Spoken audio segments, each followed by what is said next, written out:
It is a Mountbatten Plan 1947 and a partition of India. और इस तरह से लास्ट में ने किस तरह से पार्टीशन इंडियन पार्टीशन जैसा इंडिया पाकिस्तान को पार्टीशन किस तरह से किया गया। On March 24 viceroy Mountbatten is a presented his scheme. और इस तरह से मार्च 24 को वाइसरॉय माउंटबेटन ने उनका जो उसका खुद का जो प्लान उन्होंने सामने रखा। अकॉर्डिंग टू हिम यानी उसके विचार से उनका plan there was no alternative other than the partition of India, यानी पार्टीशन के अलावा कोई उसके ऊपर उपाय नहीं है। और इस तरह से national and prolific of the leader like Sardar Patel understood the matter। और जो इस मैटर को सबने समझाया और सरदार पटेल ने भी उसको शांतिपूर्ण उन्होंने भी समझ लिया।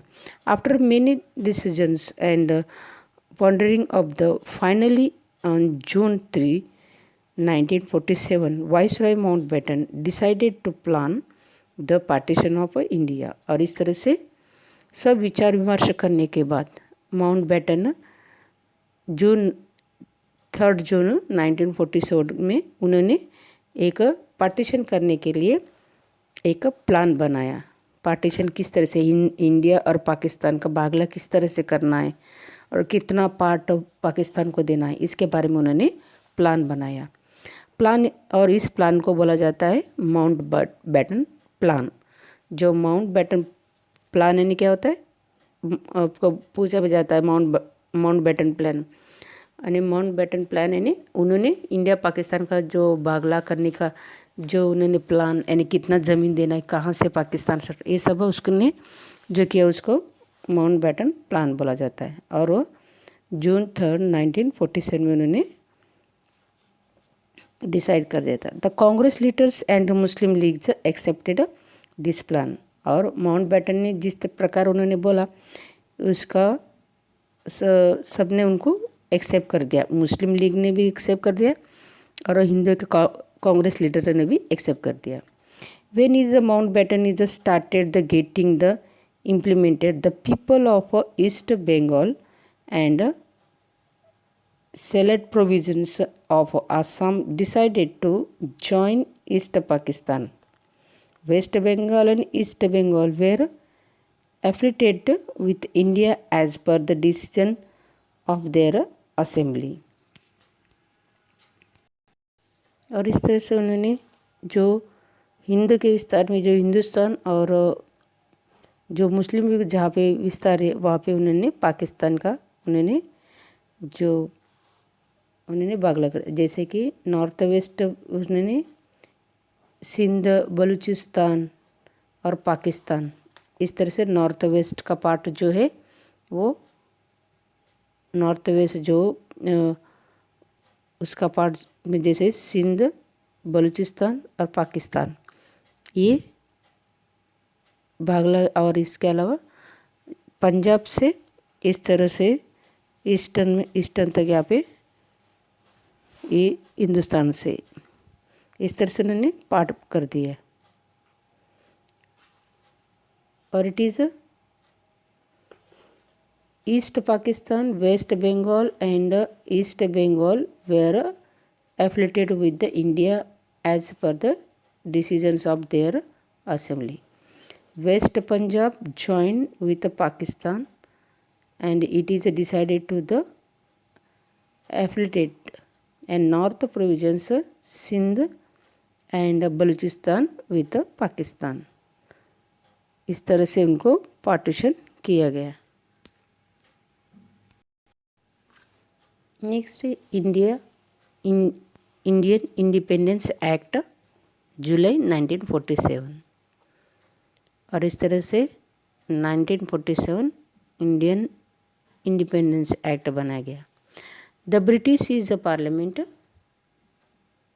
Is a passed the Indian independence act. और इस तरह से ब्रिटिश पार्लियामेंट ने एक्ट पास कर दिया, Indian independence act according to the Mountbatten plan.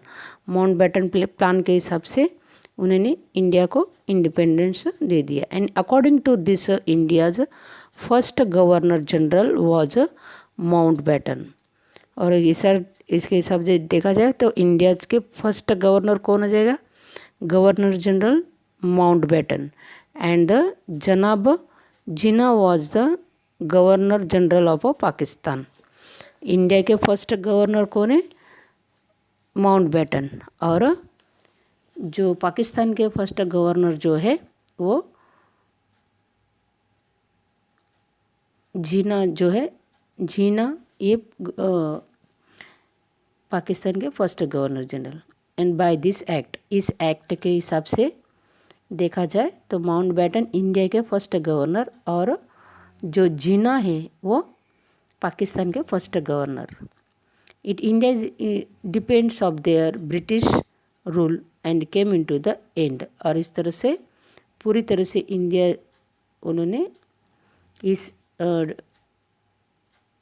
Act के बाद पूरी तरह से ब्रिटिश उन्होंने इसका एंड कर दिया, इस रूल का। And therefore the Gandhi ji considered this act as the one and only best and beneficial act given by Britishers to India।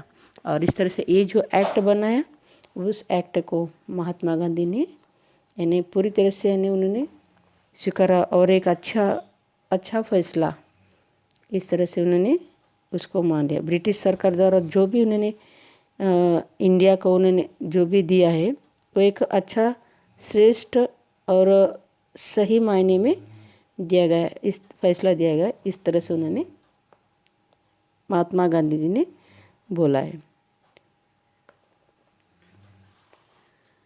The last viceroy of the British government, it is organised a function of New Delhi at the midnight of August 14। और इस तरह से पूरी तरह से British government जो है वो न्यू दिल्ली में मध्य रात को 12 बजे यानी मिडनाइट अगस्त 14 को उन्होंने पूरी तरह से डिसाइड कर दिया। और the Union Jack of England was brought down the form of the pole and the Indian national flag tricolour was hoisted. और इस तरह से दिल्ली में इस तरह से जो इंडिया का जो ट्राई कलर है यानी तिरंगा झंडा जो है उसको लहराया गया। The documents is attributing the independence to India was handed over by the Mountbatten to C Rajagopalachari, the first governor general of independent India. देखो इंडिया इंडिपेंडेंस होने से पहले जो फर्स्ट गवर्नर जो माना गया वो माउंटबेटन का। इंडिया इंडिपेंडेंस के बाद आज़ादी मिलने के बाद जो फर्स्ट गवर्नर जनरल कौन हो गया? वो सी राजगोपालाचार्य। ये इंडिया के इंडिपेंडेंस होने के बाद first governor general. It is entire atmosphere was full of excitement. और लोग बहुत ही खुशी व्यक्त यानी बहुत लोग इस एटमॉस्फेयर बहुत ही पूरी तरह से इंडिया में एक लोग एकदम एक्साइटमेंट थे। और it is entire process of the transfer of power of completed. और इस तरह से पूरी तरह से जो उनका पावर था जो ब्रिटिशरों का वो कंप्लीट हो गया। And August 15 1947 and August 15 1947 was a excellent dawn for India। और इस तरह से 15 अगस्त 1947 ये इंडिया के लिए बहुत ही अच्छा दिन रह गया। And all celebrated the first independence festival very pleasantly and cheerfully in the entire country. और इस तरह से फर्स्ट इंडिपेंडेंस डे, क्योंकि 15 अगस्त से हमारा देश आज़ाद हो गया। ब्रिटिश ने पूरी तरह से हमको अपना सत्ता सौंप दिया, पूरी तरह से अपना देश हमको सौंप दिया। और इस तरह से 15 अगस्त को पूरा देश के अंतर्गत एक फेस्टिवल के तरीके से सबने सेलिब्रेशन कर दिया और बहुत ही खुशी से पूरी तरह से लोग यहाँ पे खुशी से खुश हो गए क्योंकि हमको इंडिपेंडेंस मिल गया, देश हमारा आज़ाद हो गया। एवरीवेयर पीपल यूज तोरण and a good omen and doors, sweets were distributed in schools. Many people who had to the taken vow they felt relieved on its fulfill and Gandhi ji was shocked। और इस तरह से पूरा आज़ादी मिलने के बाद सभी लोग बहुत ही जो उत्साह से इस दिन को उन्होंने सेलिब्रेट कर दिया। घरों में तोरण लगाया, एक दूसरे को स्वीट्स बांटा उन्होंने, सब घर वो सभी सजा दिया लोगों ने। स्कूलों में स्वीट्स डिस्ट्रीब्यूटेड करने लगे लोग, एक दूसरे के लिए भी उन्हें स्वीट डिस्ट्रीब्यूट कर दिया।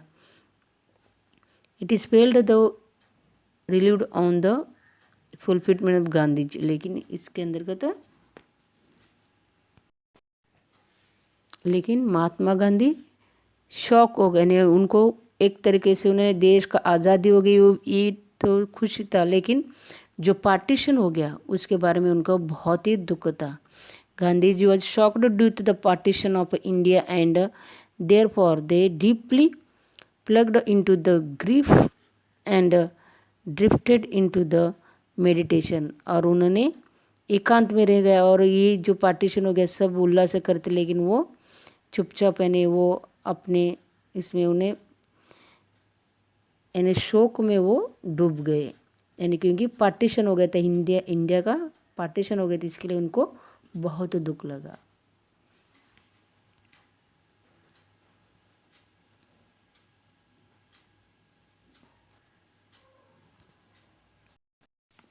Next point, India become independence and the immediate problem of it. India भी आज़ाद हो गया, फिर इसके बाद इसके क्या प्रॉब्लम्स थे। ओके, इंडिपेंडेंस के बाद India and Pakistan two separate independent nation. अभी माउंटबेटन प्लान के हिसाब से इंडिया और पाकिस्तान दोनों पार्ट अलग अलग बन गए। It is came into to existence as a result Mountbatten plan and India independence act 1947। इस तरह से माउंटबेटन प्लान के हिसाब से 1947 में इस तरह से जो एक्ट बना है इस हिसाब से दोनों भाग पड़ गए। The resolution of to the following problem had to the found out.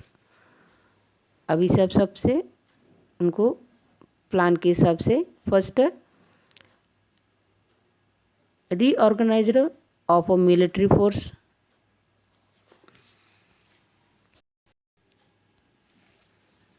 देश आज़ाद होने के बाद और भी समस्या होती है, यानी जैसे कि the reorganisation of military forces, यानी जो लश्करी जो मिलिट्री फोर्स था उसको यानी पूरी तरह से उसको रीऑर्गेनाइजेशन करना। सेकंड है dispute of the estate and the properties, जो भी हिस्सा है मिल्कत का जो भी हिस्सा है उसका प्रॉपर्टी जो भी है उसका भी प्रॉब्लम्स था।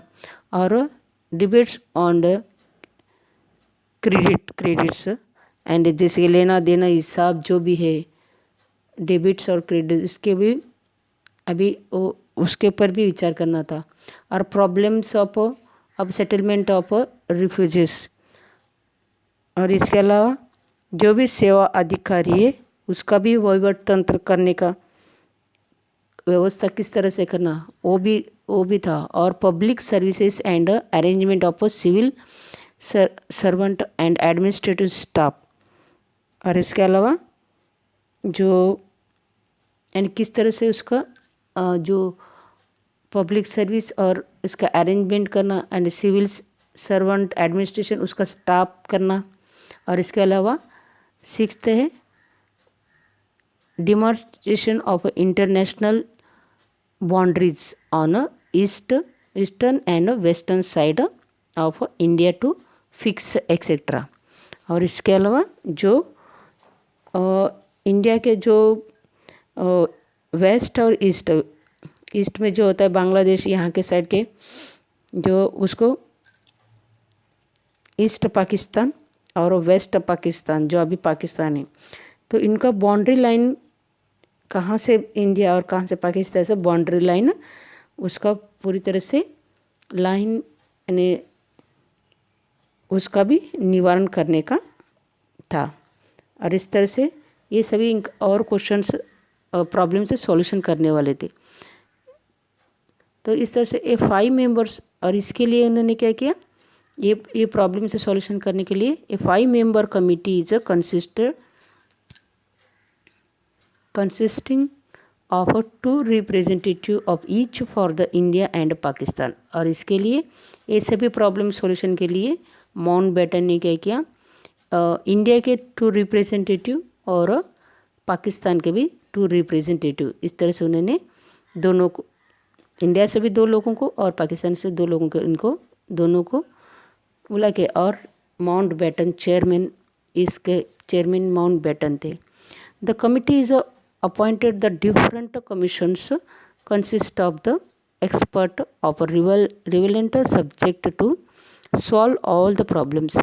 और इस तरह से उन्होंने पूरी तरह से इस प्रॉब्लम को सॉल्यूशन करने के लिए उन्होंने डिस्कशन किया इस कमेटी के द्वारा। In case of any difference of the opinion both the nations are admitted to the accept the final decision given by the an arbitrator of consisting of 1 representative of India and 1 of the Pakistan under the chairmanship of the former Chief Justice of India। और इसके लिए उन्होंने जो पूरी तरह से उसके जो नॉलेज के लिए, यानी बहुत जो नॉलेजेबल ऐसे जो जजेस है उनके लिए भी उन्होंने, इनका भी उन्होंने गाइडेंस लिया। और इस तरह से उन्होंने किसी को भी इस तरह से मतभेद ना हो जाए, इस तरह से उन्होंने दोनों तरीके से पाकिस्तान से भी और इंडिया से भी एक जो जुडिशरी है उनको उन्होंने भी इसमें शामिल कर दिया। यानी उनके जो लॉज जो उनको अच्छी तरह से मालूम होता है, इसके लिए इसको इस तरह से जो जुडिशरी है जो पाकिस्तान का भी और इंडिया का, इस तरह से उन्होंने इसमें शामिल कर दिया। It is one is the representative of the India and one of the Pakistan under the chairmanship of former chief justice of India. Military commander of general of India is a officer and employed of the administration. Military judiciary where is the given opportunity to the choose whether they pension etcetera. और इसके अलावा जो भारत के जो लश्करी जो military है और जुडिशरी है इनके बारे में, और इसके अलावा जो भारत और पाकिस्तान छोड़ के जो निर्वासित लोग नागरिक हैं उनके लिए सबका मिलकर रोजगार व्यवसाय, इसके बारे में पूरी तरह से उन्होंने इसके बारे में पूरा प्रॉब्लम्स उन्होंने सॉल्यूशन कर दिया। और इस तरह से जो home minister of Sardar Vallabh भाई पटेल, द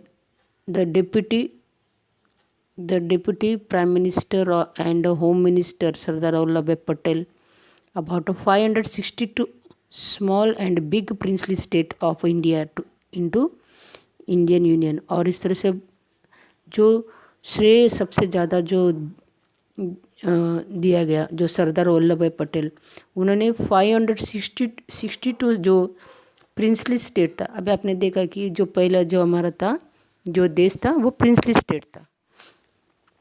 सरदार वल्लभ भाई पटेल ने इस 562 जो प्रिंसली स्टेट थे उनको सबको इंडिया में शामिल होने के लिए बोला, और एक इंडियन यूनियन बनाने के लिए उन्होंने ये जो 562 अलग अलग स्मॉल या बिग प्रिंसली स्टेट थे वो सभी इंडिया में शामिल होने के लिए बोला है।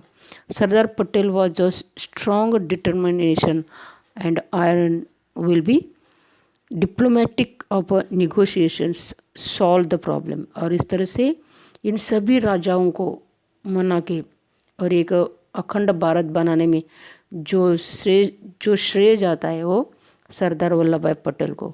इन सभी राजाओं को कन्विंस करके और अखंड भारत बनाने में योगदान जो दिया गया वो सरदार वल्लभ भाई Patel. Yet a long term is a planning to the find of the solution of problem like effect of the communal riots due to the partition, the shock of Mahatma Gandhi's death to make independence India। इतना अच्छी तरह से भी अपने यानी देश अच्छी तरह से एक अखंड देश बन गया हमारा। इतना होते हुए भी बहुत सारे ऐसे भी प्रॉब्लम्स क्रिएट हुए, जैसे कि जो पार्टीशन होने के बाद बहुत सारे प्रॉब्लम्स भी क्रिएट हो गया, लोगों के दंगा फसाद होने लगे। और इसके अलावा महात्मा गांधी का भी देहांत हो गया। And it is self reliant of the with the help of a good governance the weak condition of India is agriculture. अपना देश का जो एग्रीकल्चर है उसका कंडीशन बहुत ही वीक था। तो create a atmosphere of the peace and tranquillity in the country. और इस तरह से देश में एक अच्छा सरकार बनाने का भी था। और the internal and external security of a country etcetera become necessary. और इस तरह से आंतरिक और बाहरी सुरक्षा ये भी करना बहुत ही ज़रूरी था। और इस तरह से जो इंडिया इस तरह से आज़ाद हो गया और इसके सामने बहुत सारे समस्याएं भी थी। इस तरह से जो अपना ये जो चैप्टर नंबर 5 ये कंप्लीट हो गया। ओके, इस तरह से जो देश जो अपना इंडिपेंडेंस हो गया। Okay, thank you.